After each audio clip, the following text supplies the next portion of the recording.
Hey guys, welcome back to my channel. My name is Anu and you're watching Journey to MD. If you're new here, welcome. Please consider subscribing. I post new videos every Thursday, and when you subscribe, you get notified every time those videos get posted. So today's video, we're going to be talking about how to survive the first year of medical school. So let's get into the video. The first tip is to find your study method or your study habit or your study pattern early. So it's no surprise that medical school is all about studying. How well you're able to study and retain information definitely determines how well you would do. So it's definitely something you want to get right from the beginning. I know many medical schools offer seminars or tutorials on different studying methods. So I would definitely tell you to take advantage of all those.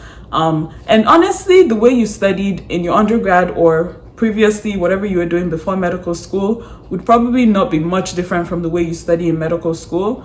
But one thing I would tell you is to be open-minded, because you're in a different environment. Medical school is different from anything else that you've ever done. So definitely be open-minded to learning more and tweaking the way you study to fit the environment more. But I think it's important to also not compare yourself to others, because the way you study will be different from the way another person studies, and the way you study might work for you but it might not work for that other person, and vice versa. The second tip I would give is to do practice questions.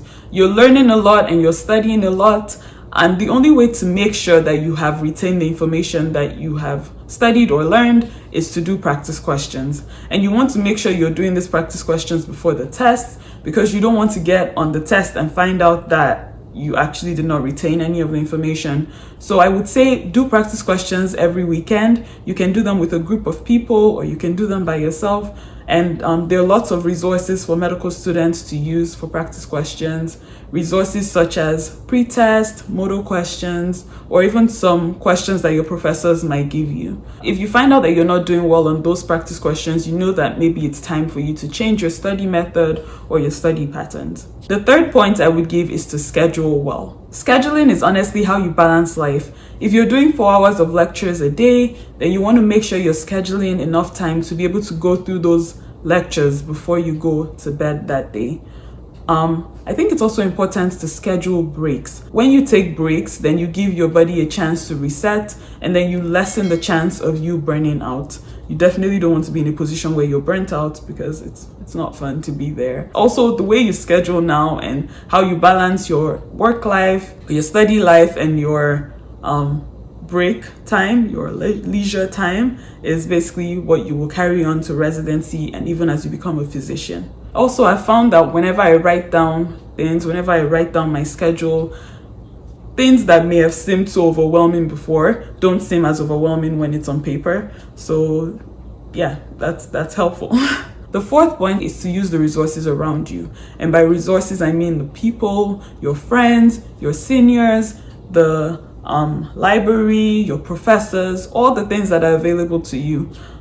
There are lots of mistakes that you don't have to make that maybe your seniors have made, and if you ask them, they can tell you, hey, so in pathology, make sure you watch all your pathoma videos, for example. And then your friends, it's important for you to be able to learn together from each other. Medical school is not a journey that you can honestly survive by yourself, so it's important to have these people around you as support systems and also as encouragement. Ask your seniors how they survived, what resources they used. They would honestly be very willing to pass down that information and even send you the PDFs or all of those things. But if you don't ask, then you won't really get it. The fifth point is to limit the textbooks you buy.